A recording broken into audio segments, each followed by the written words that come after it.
Először nekünk elég csak annyit tudni, hogy a piros, fehér, zöld az nem enged. Itt vagyunk, itt maradunk és kitartunk mellette mind anyanyelvben és mind kultúrában is.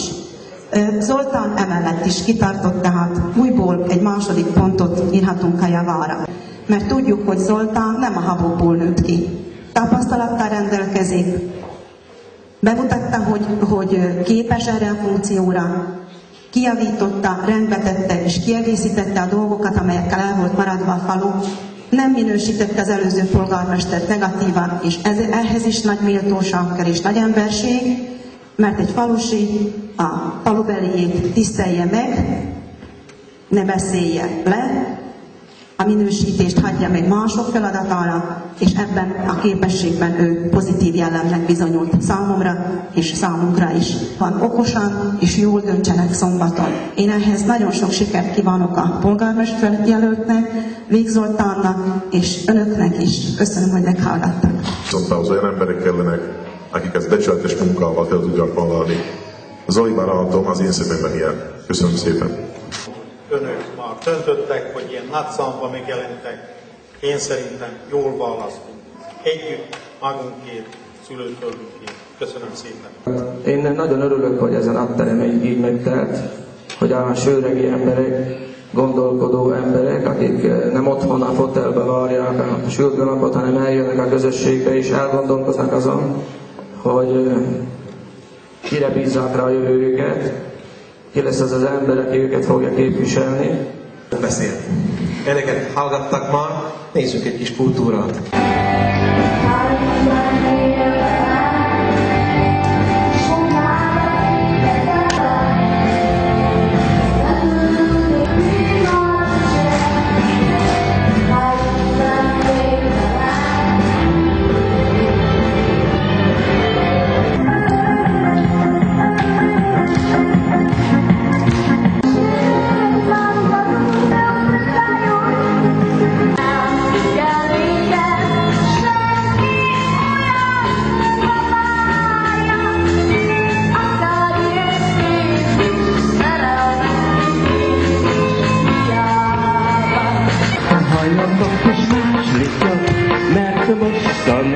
És nem másodikat, de bóra lánccal. A pénzembe tél már a minden mulatom. Te vagy egy igazi. Kapjuk egy eladást. De azért mégis, hogy komolyan szóljuk a mai napról, azért engedek meg egy gondolatot. Megyei elnökként, a Magyar Koalíció Partner kerületi elnökeként nem az első kampányok vagyok most a napokban, ahol időközi választást tartanak. Éppen 2 napja Tornajon voltam, ahol Szögedi Anna képviselőtársunk indul a polgármesteri posztért az időközi választáson Tornajon. Most eljöttünk ide önökhöz Sőregre megtanulhatni barátunkat, Zolit a polgármesteri választáson.